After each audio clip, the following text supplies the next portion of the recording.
విశాఖ మంచ నాగమల్లీశ్వరి వైఎస్ఆర్సీపీ అధికార ప్రతినిధి హోం మంత్రి అనిత పనితీరు చూస్తే ఆమె మంత్రిగా ఉన్నారా లేరా అనే అనుమానం కలుగుతుంది.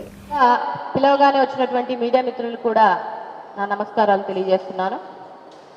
ఇవాళ 11 నెలల నుంచి రాష్ట్రంలో అసలు రక్షణ ఉందా లేదా, రాష్ట్రానికి హోంమంత్రి ఉన్నారా లేదా అన్న ఒక డౌట్ నాకే కాదు, రాష్ట్రంలో ఉన్నటువంటి 5 కోట్ల జనాభాకి, రాష్ట్రంలో ఉన్నటువంటి 2 కోట్ల మహిళలకి ఉన్న సందేహాన్ని వాళ్ళకే అవసరమైనప్పుడు మాత్రమే, వాళ్ళ పార్టీ కోసం మాత్రమే ఉన్నారా లేరా అనుకుంటూ నిన్న వచ్చి ప్రెస్ మీట్ పెట్టినటువంటి మన హోమ్ మినిస్టర్ అనిత గారికి సూటిగా సబ్జెక్ట్ పరంగా కొన్ని విషయాలు అడగాలనే ఒక ఉద్దేశంతో ఇవాళ ఈ ప్రెస్ మీట్ పెట్టడం జరుగుతుంది.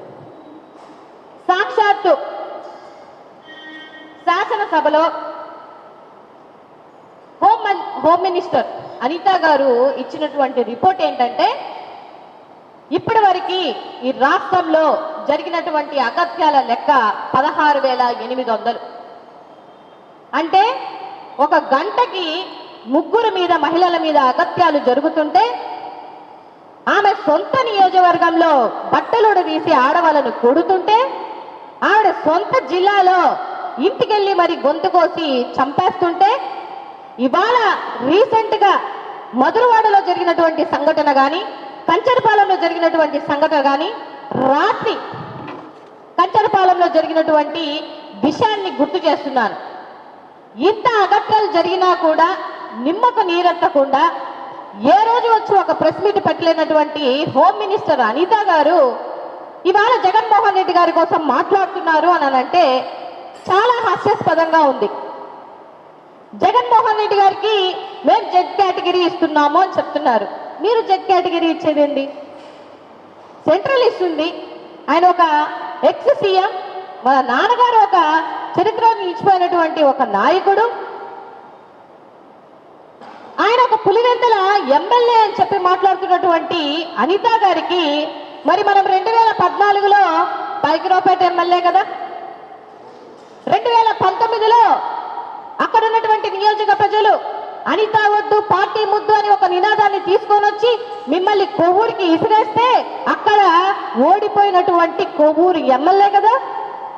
ఇవాళ చివరి నిమిషం వరకు సీటు గ్యారంటీ లేక 3 పార్టీలు ఏకమయ్యి ఏదో అదృష్టశాత్తు సీటు వచ్చిన పరిస్థితి మందే కదా.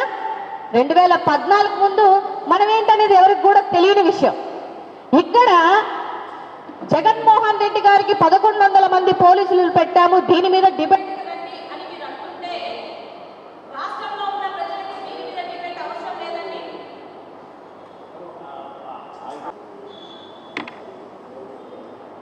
ఇవాళ హోంమంత్రి అనిత గారు ఏమంటున్నారు అని అంటే, 1100 మందిని పోలీసులు డిపార్ట్మెంట్ వాళ్ళని పెట్టాము, దానికి అవసరమైతే డిబేట్కి నేను రెడీ అంటున్నారు. రాష్ట్ర ప్రజలకి ఈ డిబేట్ అవసరం లేదండి. మీరు సూపర్ 6 అని ఇచ్చినటువంటి దొంగ హామీలకి మీరు డిబేట్కి రావాలనుకుంటే రండి, లేదు వాలంటీర్లకి 10,000 ఇస్తానని చెప్పి ఇవాళ అసెంబ్లీలో వాళ్ళ మీద జోకులు వేస్తున్నారు కదా, దీనికి డిబేట్కి వస్తానంటే రండి, లేదు పేదరిక నిర్మూలన మాకు చేత కాదు, తీసుకెళ్ళి ప్రైవేటు వ్యక్తులకి అప్పు చెప్తామని చెప్తున్నారు కదా, దీనికి డిబేట్ పెట్టండి, లేదు యువతకు జాబ్ ఇవ్వలేము చొక్కా పట్టుకొని మమ్మల్ని అడగండి అని చెప్పినటువంటి మేమే సంక్రాంతి అయిపోయింది, ఉగాది అయిపోయింది, శ్రీరామనవమి అయిపోయింది, సో ఏమీ చేయలేకపోతున్నాము అనేటువంటి సబ్జెక్ట్ మీద డిబేట్కి వస్తానంటే రండి, లేదు ఒక హోంమంత్రి మహిళ ఉండి గంటకి 3 అగత్యాలు జరుగుతున్నాయి, 3 ఏళ్ల చిన్నబిడ్డ నుంచి 66 సంవత్సరాల ముసలాలి వరకు రక్షణ లేకుండా ఏమీ చేయలేకపోయినటువంటి చాతగాని ప్రభుత్వం మాది అనుకొని డిబేట్ పెడతానంటే చెప్పండి. ఇన్ని అగత్యాలు ఇన్ని ఈ రాష్ట్రంలో జరుగుతుంటే, రావణ కాస్త అవుతుంటే వాటి మీద డిబేట్లు పెట్టకుండా, వాటి మీద ఏ రోజు స్పందించకుండా ఇవాళ మీరు ప్రెస్ మీట్లు పెడుతున్నారు. దేనికి పెడుతున్నారో, మీ పదవులకి మీరు ఎంత న్యాయం చేస్తున్నారో ఒక హోంమంత్రిగా ఉండి ఎంతమంది మహిళలకి మీరు న్యాయం చేయగలుగుతున్నారో అని మీ మనస్సాక్షి మీద ఒట్టేసుకొని చెప్పాల్సినటువంటి బాధ్యత మీ మీద లేదా?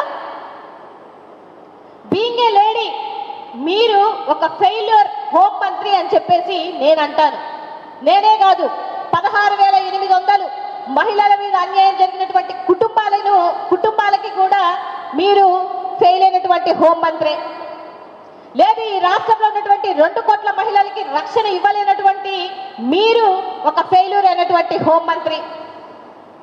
లేదు, ఇన్ని అగత్యాలు జరుగుతున్నా కూడా ఎక్కడో మ్యూజికల్ నైట్లలోనో షాపింగ్లలోనో కనపడుతున్నటువంటి మీరు ఒక ఫెయిల్యూర్ మంత్రి. ఈ విషయం నేనే కాదు, సాక్షాత్తు డిప్యూటీ సీఎం అయినటువంటి